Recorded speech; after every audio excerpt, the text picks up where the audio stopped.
Hadis yang pertama, Abi Abdurrahman Abdullah bin Umar bin Khattab radhiyallahu anhuma qala Sami'tu Rasulullah sallallahu alaihi wasallam yaqulu buniyal islamu ala khams syahadati an la ilaha illahu wa anna muhammadan rasulullah wa iqamis salah wa ita'iz zakah wa hajil bait wa sawmi ramadan rawahu al-Bukhari wal Muslim. daripada Abu Abdurrahman Abdullah ibnu Umar ibnu Al-Khattab, beliau berkata, aku telah mendengar Rasulullah SAW bersabda, Islam itu terbina atas 5 perkara, iaitu naik saksi, mengaku bahawa sesungguhnya tiada Tuhan melainkan Allah dan bahawa sesungguhnya Rasulullah itu utusan Allah, mendirikan solat, mengeluarkan zakat, mengerjakan haji ke Baitulmal dan menunaikan puasa pada bulan Ramadan.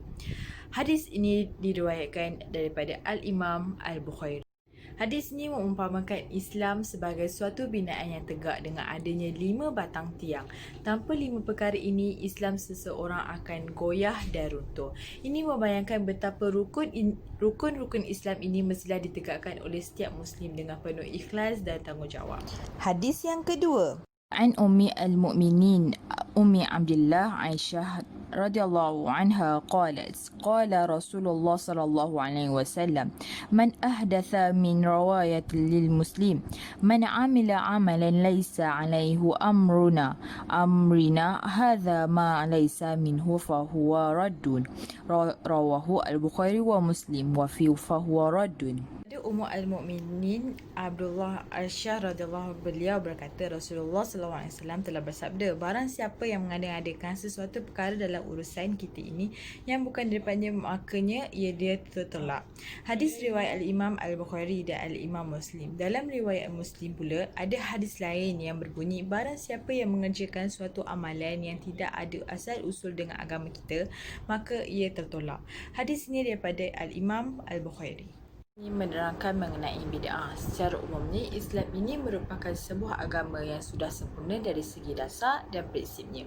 Ia tidak boleh ditambah lagi. Jika mahu ditambah, ubah suai yang bertentangan dengan dasar agama adalah bid'ah yang diharamkan dan boleh merosakkan akidah pada diri seseorang. Perkara ini yang dimaksudkan bid'ah ini ialah semua perkara yang tidak berdasarkan daripada usul agama, seperti mereka mencipta cara sembahyang yang baru, upacara keagamaan yang baru dan sebagainya. Oleh itu, setiap Muslim mestilah menjauhkan diri daripada terjebak semua perbuatan bid'ah yang sesat, kerana ia boleh membawa kepada kehancuran diri dan agama. Artinya, kita sebagai seorang Muslim mestilah berpegang teguh dengan apa yang telah dibawa oleh Rasulullah SAW demi menjamin kesejahteraan agamanya. Hadis yang ketiga, عن أبي رقية تميم بن أوس داري أن النبي صلى الله عليه وسلم قال الدين نصيحة قلنا لمن قال لله ولكتابه ولرسوله ولأئمة المسلمين وعامتهم رواه المسلم. Daripada hadis ini ialah daripada Abu Ruqayyah Tamim ibn Aus Al-Da'ri radhiyallahu anhu bahawa Nabi SAW telah bersabda, agama itu adalah nasihat. Kami berkata, untuk siapa? Baginda bersabda, untuk Allah, untuk kitabnya, untuk rasulnya, untuk para imam kaum muslimin dan umat Islam seluruhnya. Hadis riwayat Al-Imam Muslim. Ini terdapat 5 nasihat yang boleh kita perolehi. Antaranya ialah nasihat untuk Allah. Nasihat untuk Allah ini agar beriman semata-mata kepadanya, mengagungkan Allah kepada sifat-sifat sempurna dan sebagainya. Kedua, nasihat untuk kitabnya, iaitu beriman kepada kitabnya, membaca ayat dengan cara yang betul dan memahami maksud ayatnya. Ketiga, nasihat untuk Rasulnya, ialah membenarkan kerasulannya, mempercayai ajaran yang dibawanya dan membela agamanya. Yang keempat, nasihat untuk para pemimpin kaum muslimin di mana perlu patuh kepada mereka dalam urusan kebaikan dan tegur mereka dengan secara sopan. Yang terakhir, nasihat untuk manusia umum, iaitu memimpin mereka ke jalan yang benar, saling menghormati dan saling mencintai antara satu sama lain. Agama Islam adalah agama nasihat, iaitu agama yang berorientasikan nasihat sebagai teras pembinaan umat, menjaga perpaduan, mencipta kemajuan dan pembangunan sama ada kemajuan duniawi ataupun pembangunan rohani. Islam juga memperuntukkan hak memberi nasihat kepada semua penganutnya tanpa mengira kedudukan dan status. Nasihat yang diberikan adalah meliputi golongan manusia sama ada pemerintah ataupun rakyat. Nasihat untuk Allah, kitabnya dan Rasulnya merupakan beriman dengan semua perkara tersebut dan beramal yang berpandukan tuntutannya yang sebenar. Hadis yang keempat. An Abi Muhammad Husain bin Ali bin Abi Talib sibti Rasulullah sallallahu alaihi wasallam wa raihanatihi radhiyallahu anhu qala hafiztu min Rasulillah sallallahu alaihi wasallam da' ma yaribuka ila ma la yaribuka, rawahu Tirmizi wan Nasa'i. Maksud hadis ini ialah daripada Abu Muhammad Al-Hasan ibnu Ali ibnu Abu Talib radhiyallahu anhu, cucu Rasulullah sallallahu alaihi wasallam dan orang kesayangan baginda. Beliau berkata, aku telah menghafal daripada Rasulullah sallallahu alaihi wasallam hadis ini. Tinggalkanlah apa yang meragukan engkau kepada apa yang tidak meragukan engkau. Hadis riwayat Al-Tirmizi. Hadis ini ialah menjauhi perkara yang syubhah. Cara menjauhi perkara ini dengan menjaga maruah dan diri daripada terjatuh kepada yang haram, iaitu menjadi seorang yang warak. Langkah ini dapat menutup pintu was-was syaitan. Warak ini hanya untuk orang yang istiqamah, di mana seseorang itu melakukan perkara yang diwajibkan dan tinggalkan yang dilarang. Namun, mereka yang melakukan dosa besar, tinggalkan yang wajib tapi berusaha meninggalkan perkara yang syubhat adalah warak yang sesat. Ini seorang mukmin tidak seharusnya terus melakukan sesuatu yang dia sendiri merasa sangsi dan ragu. Hal ini menyebabkan mereka terjebak jauh dalam perkara yang kemungkinannya hukumnya adalah haram. Kepada orang yang meninggalkan sesuatu yang meragukan dan mahu menjaga maruah diri adalah suatu sifat yang sangat terpuji. Oleh itu, keyakinan adalah asas amalan dalam Islam. Amalan yang dilakukan dengan yakin dikira sah dan diberikan ganjaran pahala. Sebaliknya, amalan yang dilakukan secara ragu-ragu, dia akan berani melakukan perbuatan yang haram dan pasti akan diulangi. Hadis yang kelima.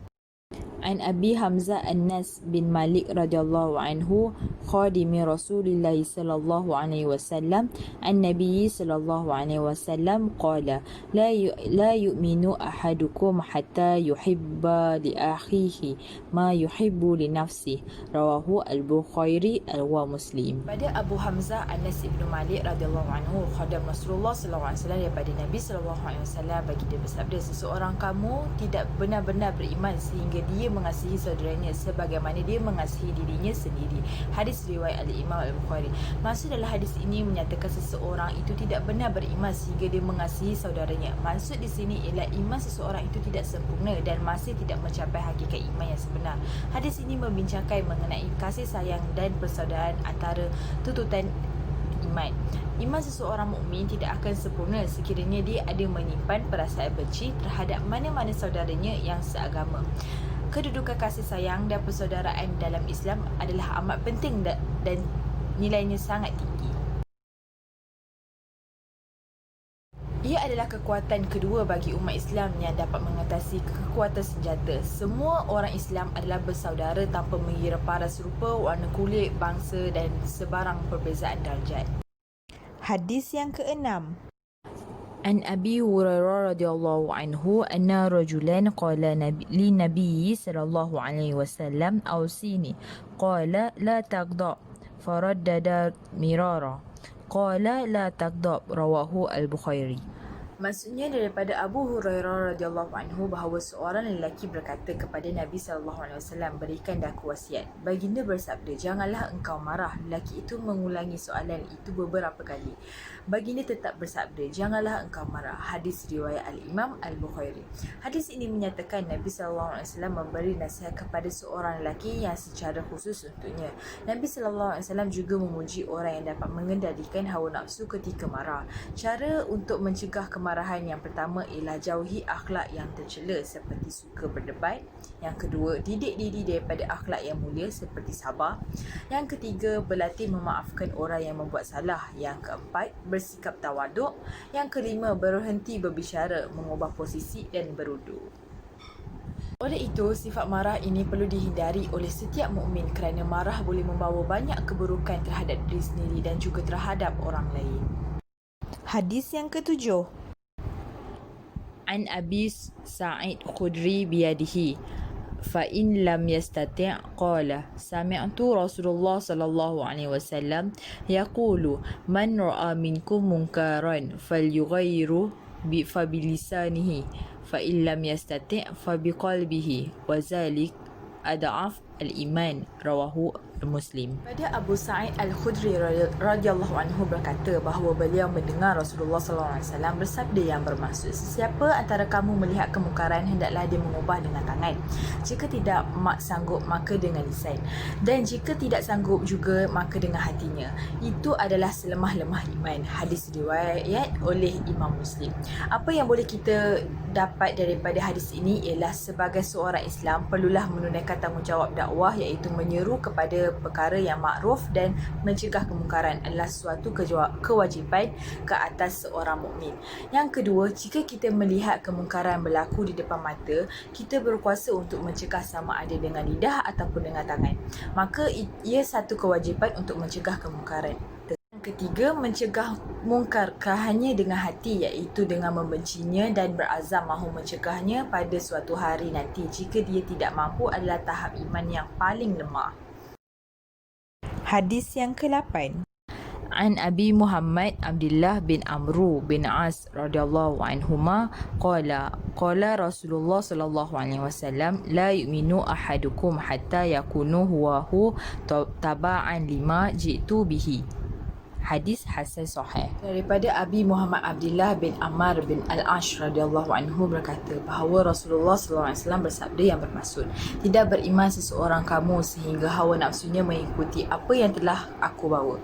Hadis ini menerangkan salah satu daripada tuntutan iman, iaitu hawa nafsunya mestilah tunduk dan ajaran yang dibawa oleh Nabi Muhammad SAW.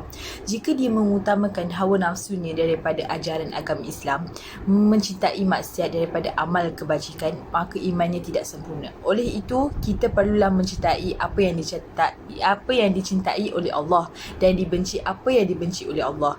Ia juga akan mengorbankan apa sahaja untuk kepentingan Allah dan Rasulnya.